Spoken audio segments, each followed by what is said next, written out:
આ જ સાચા અર્થમાં સ્વરૂપ નિષ્ઠા છે. વૈષ્ણવો સ્વરૂપ નિષ્ઠા પ્રગટાવજો. અને પુષ્ટિ ભક્તિ માર્ગની સર્વોચ્ચ સ્વરૂપ નિષ્ઠા એ વલ્લભના સ્વરૂપમાં નિષ્ઠા છે.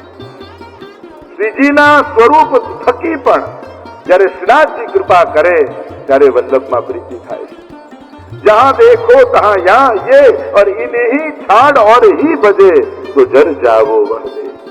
અને હરિરાયજીને તો એટલી બધી આસક્તિ છે કે શ્રી વલ્લભને છોડીને જો અન્યને ભજવાની વાત કરે તો એના કરતા તો આ દેહ બળીને ખાક થઈ જાય સારું. વલ્લભને છોડીને ક્યાં અન્ય મન જો જાય એના કરતા દેહ પડી જાય સારું. કારણ કે આ જીવનમાં દેહની સમાપ્તિ તો છે જ, પણ ભાવ શાશ્વત છે. અમરત્વ આપણે કહીએ ને કથા દ્વારા અમરત્વ મળે તો અમરત્વ એટલે શું? શરીરમાં રહેવું એ જ અમરત્વ છે. ત્યારે મૃત્યુ ન આવવું એ જ જે જાતસ્સહિ ધ્રુવ મૃત્યુ ભગવાનનું વચન છે.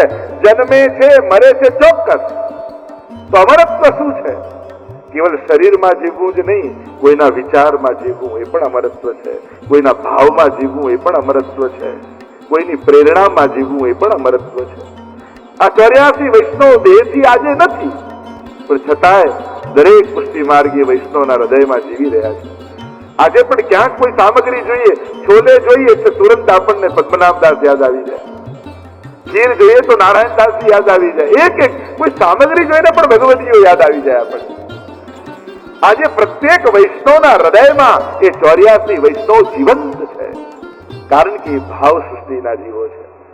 દરેક લોકોને દેહથી જ નહીં, કારણ કે દેહની સમાપ્તિ છે, ભાવનાની સમાપ્તિ નથી. એ ભાવ અમર છે. આજે પણ દમલાજીને યાદ કરીને જયારે મહાપ્રભુજીને દંડવત કરીએ છીએ, ત્યારે મહાપ્રભુજી આપણી ભીતર દમલાજીને જોઈને આપણા પર કૃપા કરે. કારણ કે જેની કાની આપો ને બહુ મહત્વનું છે. જેની કાની આપો એ કાનીથી સ્વીકારે છે. અને એટલા માટે આપણે ત્યાં વલ્લભની કાની, ગુરુજનોની કાની આપવામાં આવે છે. તો ઇન્હી છાડ ઓર હી ભજે તો જર જાવો હદે, એમ કહીને હરિરાય મહાપ્રભુજી આગળ ગાન કરતા બોલ્યા. લોકો ઘણી વાર લોકો રહેતા સોમવારે અહીંયા જવાનું, મંગળવારે અહીંયા જવાનું, બુધવારે અહીંયા જવાનું, ગુરુવારે અહીંયા જવાનું. ખબર નહીં આ બધું ક્યાંથી નક્કી કરી આવે કે દરેક વારે ભગવાન બદલી નાખવાના.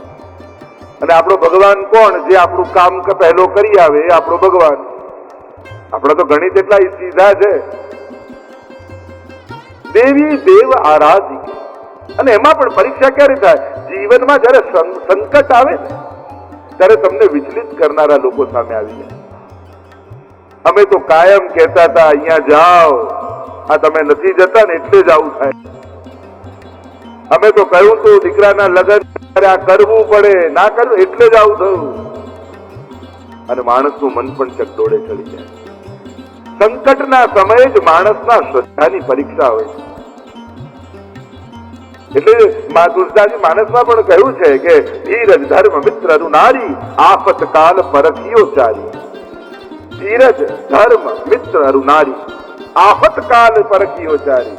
જ્યારે સંકટનો સમય આવે ત્યારે જ માણસની શ્રદ્ધાની પરીક્ષા હોય છે. ત્યારે તમારી નિષ્ઠા જેવી છે એવી બનેલી રાખી શકો છો કે?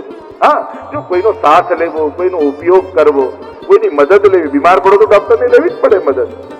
એમાં એમને નાના ઠાકોરજી કરશે, આને શું કરવાનું? ના, એને પણ ઠાકોરજી પડાવે. સાથ લેવાય, ઉપયોગ કરાય, તો ભાવ એ રાખવાનો ઠાકોરજીની કૃપાથી જ સારું થશે. પ્રભુ જ કરનારા છે. પ્રભુ જ આના હૃદયમાં બિરાજમાન થશે અને એમને પ્રેરશે. દેવી દેવ આરાધિકે ભૂલ્યો સબ સંસાર. માણસ ક્યાં ક્યાં ભટકતો હોય છે, અને માણસની અંધશ્રદ્ધા એને ભટકાવે. શ્રદ્ધા ક્યારે ન ભટકાવે. ક્યાંક અટકવું બહુ મહત્વનું છે. અને જ્યારે તમે પ્રભુને ભજો છો ને ત્યારે 33 કોટી દેવી દેવતાઓના આશીર્વાદ તમને સહજમાં મળી જાય. દેવકીજીના ગર્ભમાં જ્યારે ભગવાન આવ્યા, બધા જ દેવી દેવતાઓ આવીને પુષ્પ વર્ષા કરી. આ તો આપણને લોકો એમ કે તમે આનું નથી કરતા એટલે આ નારાજ થશે, આનું નથી કરતા એટલે આ નારાજ થશે. જેને મળવાથી ભગવાનમાં શંકા પેદા થાય ને એનાથી મોટો દુસ્સંગ બીજું કોઈ નથી. દુસ્સંગ એટલે કોઈ ખરાબ વ્યક્તિનો. કારણ કે સંશય વાળા જીવનો સંગ કરશો તો મનમાં શંકા પેદા થશે, અને દ્રઢતા વાળા જીવનો સંગ કરશો તો મનમાં દ્રઢતા હશે. લોકો વિચલિત કરશે. જો તમારા બાળકો આટલી સેવા કરતા, આટલા પાઠ કરતા, આટલી માળા કરતા, તોય માંદા પડ્યા, તોય હોસ્પિટલમાં ગયા. હવે પાઠ કરવાને બીમાર પડવાને મેળ શું? કાંઈ મેળ નહીં. શરીર છે એટલે ચાલતું રહેવાનું. છતાંય લોકો આવું કનેક્ટ કરીને તમારી શ્રદ્ધાને વિચલિત કરશે.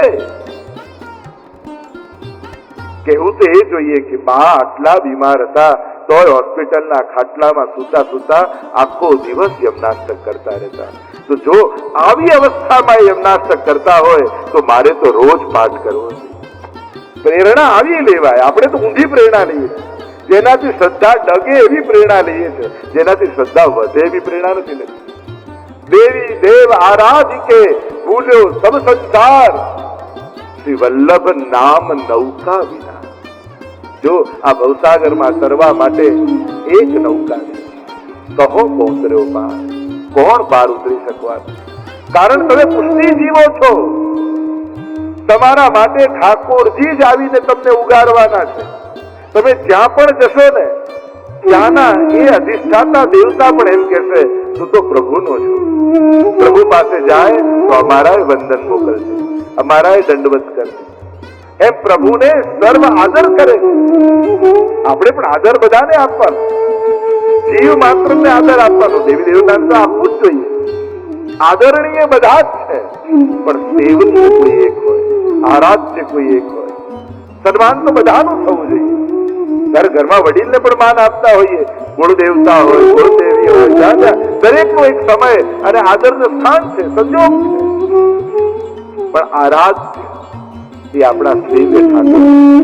વલ્લભ નામ નૌકા વિના, વલ્લભ નામે નૌકા, એમ વલ્લભ નામની નૌકા વગર પાર નહીં ઉતરાય. અથવા એક અર્થ એમ કર્યો, વલ્લભ નામે આપણને નૌકા આપ્યા.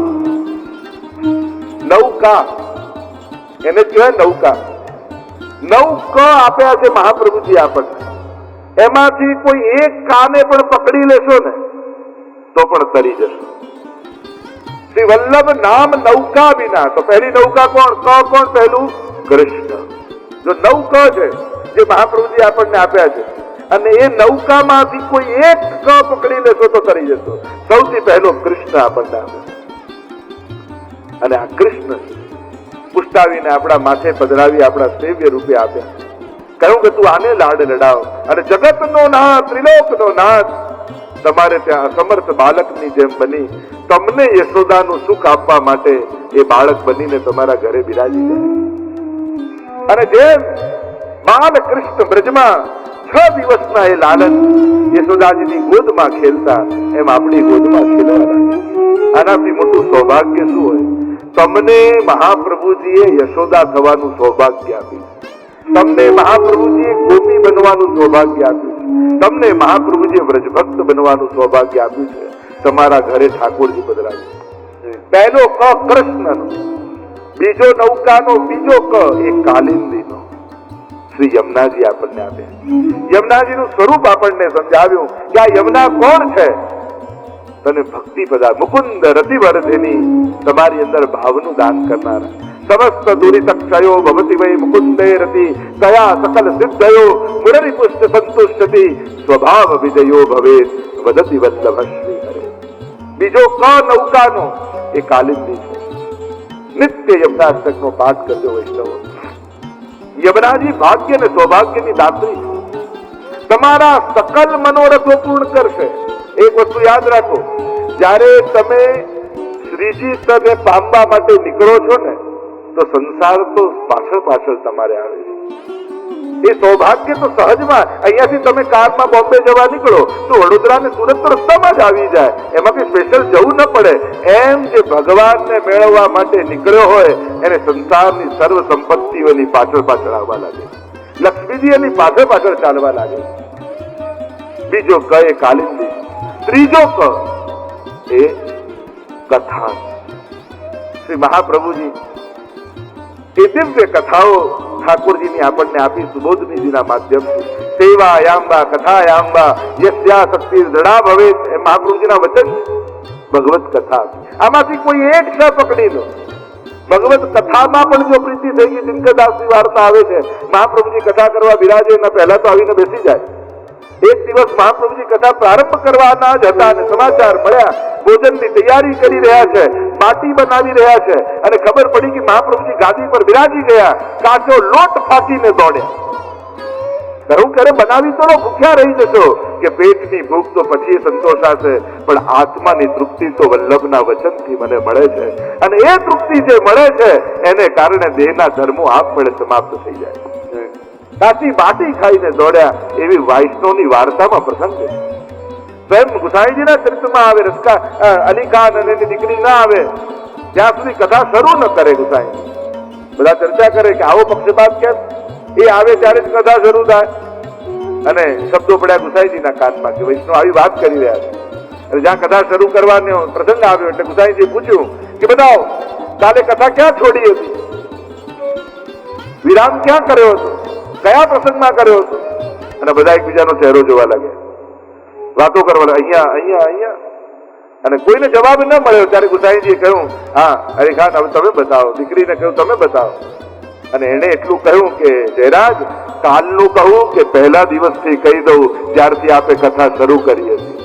અને ત્યારે સમજાયું કે ગુસાઈજી આમની રાહ કેમ જુએ છે, આમની પ્રતીક્ષા કેમ કરે છે. કથાનું ઉલટું જ થાય. થાક જે જીવનના થાકને ઉતારી દે એ જ કથા છે. તમ સુખમ સ્થાપયતી હતી કથા, જે પરમ સુખમાં સ્થાપી દે એનું નામ જ કથા છે. ત્રીજો શ્રી મહાપ્રભુજી આપેલો કથા. ચોથો ક એ કૃપા છે. સાધનના માર્ગો તો ઘણા હતા, મહાપ્રભુજી કૃપા શબ્દ જગતને આપ્યો છે, પુષ્ટિ શબ્દ જગતને આપ્યો છે. પુષ્ટિનો અર્થ થાય પોષણમ તદનુગ્રહ, અનુગ્રહ કૃપા. એટલે જ આખો દિવસ વૈષ્ણવ ના મળે આ શબ્દ તો 24 કલાકમાં એકવાર આવે. ઠાકોરજીની કૃપાથી થઈ જશે, પ્રભુ કૃપા કરશે ને તો થઈ જશે. 24 કલાકમાં એકાદ વાર તો કૃપા શબ્દ દરેક વૈષ્ણવના મુખે નીકળતો જ હોય, કારણ કે આપણો માર્ગ જ કૃપા માર્ગ છે. આજ આખા સંસારને કૃપા શબ્દની દેન, પુષ્ટિ શબ્દની દેન કોઈએ આપી હોય તે મહાપ્રભુજી આપી. એટલે જ નર્મદાજીના કિનારે જયારે અમે વિશ્વ સંકુલ બનાવી રહ્યા છે ત્યાં મહાપ્રભુજીના એ સ્વરૂપનું નામ જ રાખ્યું સ્ટેચ્યુ ઓફ પુષ્ટિ, આ કૃપાની મૂર્તિ. મને કે આવીને કહ્યું, એક વલ્લભ કોલેજ કહ્યું કે પુષ્ટિ શબ્દ તો સંસ્કૃત છે ને સ્ટેચ્યુ શબ્દ ઇંગ્લિશ છે, તો આ બંનેનું કોમ્બિનેશન કેમ? બીજું મારે આજ તો સેતુ બંધ કરવો છે, પશ્ચાત્ય જગતમાંથી એ જ હિન્દુ સંસ્કૃતિ તરફ લાવવા છે. શરૂ થાય ઇંગ્લિશ થી ને વિરામ થાય સંસ્કૃત થી, અને ત્યાં સુધી તો આપણે પહોંચવાની છે. આખી આ જગતને મહાપ્રભુજીના સ્વરૂપ દ્વારા, એમના વિચારધારા, એમની આપેલા આ પુષ્ટિની દેન, કૃપા શબ્દની મહત્તા જગતને સમજાવવી છે કે સાધન અને કર્મ બરાબર છે, પણ કૃપા દ્વારા જીવનો ઉદ્ધાર છે. પ્રભુ કૃપા કરે છે ત્યારે જીવ પ્રભુને લાયક થાય. પાંચમો શબ્દ મહાપ્રભુજી આપ્યો કીર્તન.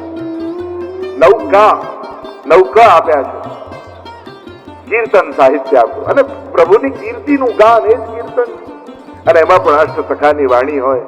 અષ્ટસખાની વાણીની આજે પણ એ તાકાત છે કે જયારે કીર્તન ગવાતું હોય ને, જેમ ટાઈમ મશીન જેવું છે, ઠાકોરજીની સન્મુખ કીર્તન ગવાતું હોય, તમને એમ લાગે તમે કલયુગમાં નથી, તમે દ્વાપર યુગમાં પહોંચી ગયા કે જ્યાં ઠાકોરજીની જયારે આ લીલા પ્રત્યક્ષ ચાલી રહી, સાક્ષાત ચાલી રહી.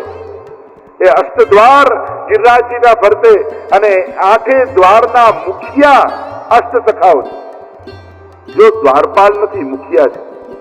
દરવાજે ઉભા નથી, જો દરવાજે ઉભા હોત તો એને અષ્ટ દ્વારપાલ કયા હોત, પણ ભીતર સેવામાં છે એટલે એને મુખિયા કહેવાય. હમણાં જ અમારા પ્રાણજીવ વૈદ્યની સ્મૃતિમાં ભરતભાઈ આખું અષ્ટસખા અને સ્વયં યદુનાથજી એના પર પુસ્તક તૈયાર કર્યું. એ અષ્ટ દ્વાર ની ભીતર કઈ લીલાઓ ચાલી રહી છે, અને અદભુત પહેલી વાર આવું ગ્રંથ પ્રકાશિત થયો. કીર્તન શબ્દ મહાપ્રભુજી આપણને આપે છે, કીર્તિનું ગાન. અને કેમ કીર્તન? આ કીર્તન શબ્દ ક્યાંથી આવ્યો? કીર એટલે પોપટ, શુક. કહેવાય છે કે નિત્ય લીલામાં રોજ જે લીલા ઠાકોરજી સાથે સ્વામીજીની થાય, અને સ્વામીજી પાસે એક શુક છે, લીલા શુક, અને એ આખો દિવસ રાત થયેલી લીલા એ શુકને પોતાની આંગળીમાં બિરાજમાન કરી અને સ્વામીજી એ સમગ્ર લીલાનું ગાન કરે છે, વર્ણન કરે છે, આ સુખ સાંભળે છે. અને એ લીલા સુખ જે સમસ્ત લીલા થઈ નિત્ય લીલામાં એ અષ્ટ સખા સ્વરૂપે ભૂતલ પર આવીને એ લીલાઓ ગાઈ, એટલે એમને કહેવાય કીર તનયા. તનયા એટલે એમના વંશજ, એ સુખના વંશજ એ જ કીર્તનિયા યા કીર્તિ તનયા, એનો પણ એક ભાવ છે. અનેક ભાવ હમણાં એ ચર્ચામાં નથી જતા, પણ કીર્તન શબ્દ શ્રી મહાપ્રભુજી આપણને આપ્યો.